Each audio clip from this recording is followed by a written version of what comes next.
ठाकुर जी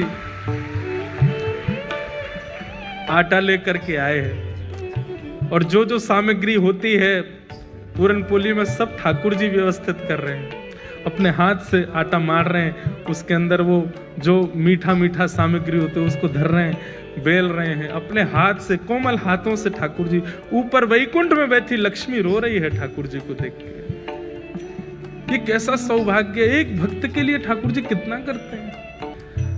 अपने हाथ से पूरन पोली बना रहे हैं और कहां परमात्मा सबसे पहले आरोगते हैं, लेकिन आज भक्त के परिवारियों को पवा रहे हैं, उसके पति को पवा रहे हैं, उसके सास ससुर को पवा रहे हैं। उसके बाद पति कहता है तू भी पाले, अंत में ठाकुर जी स्वयं पार पोली पवा दी। ठाकुर जी ने स्वयं पाली। पति ने कहा चल आजा, दोबारा खड़ी हो। खड़े हो गए ठाकुर जी, फिर से बांध दिया, फिर से मारना शुरू किया।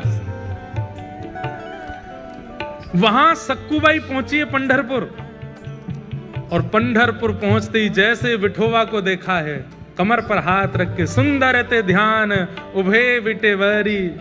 आहा, ऐसा सुंदर जिनका ध्यान है, उनका प्रत्यक्ष दर्शन करके सक्कूबाई तो मंत्र मुग्ध हो गई। दर्शन करके इतनी आनंदित हो गई, अब जैसे ही बाहर निकलने लगी सक्कूबाई तो भूल गई कि मेरा परिवार है, मेरा घर है, मेरा पति है, मेरी सास है, कौन, सब भूल गई।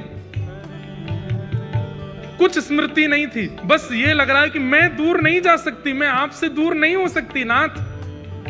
ज्यों ज्यों पग बाहर कर रही है घर से, मंदिर से, त्यों त्यों सक्कूबाई के ऐसा लग रहा है कि मैं कैसे रहूंगी। ये विठोबा जैसे दिखने बंद होंगे, मेरी श्वास निकल ना जाए, मेरे प्राण ना चले जाएं। और वही हुआ। जैसे ही सक्कूबाई मंदिर से बाहर आई,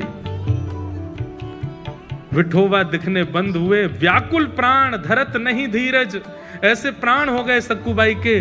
उसी समय एक क्षण में खड़ी खड़ी सक्कूबाई के प्राण निकल गए, ठाकुर जी में विलीन हो गए। वही वारकरी वैष्णव जो वारी लेकर के सक्कूबाई के गांव से निकले थे, वो सब वहां कीर्तन कर रहे थे। तभी देखा कि कोई माता मूर्छित हो गई। दौड़ करके सबने जाकर के देखा, श्वास देखी चल नहीं रही है, नब्ज देखी चल नहीं रही है। वैद्य आए, वैद्यों ने मृतक घोषित कर दिया। वारकरी वालों में से एक बोला, अरे ये तो वो सक्कूबाई है, इसके गांव से ही तो हम लोग निकले थे, जो हमारी वारी में थोड़ी दूर चली, फिर सास ससुर पकड़ के ले गए थे, मारा पीटा, ये वही तो है। सब ने मंत्रणा की, बोले कितनी सौभाग्यशाली, ठाकुर जी को देखते देखते प्राण चले गए। अब इसका शव वापस इसके घर पहुंचाना नहीं है, यही संस्कार कर दो इसका। हम लोग करेंगे, हम वैष्णव संस्कार करेंगे।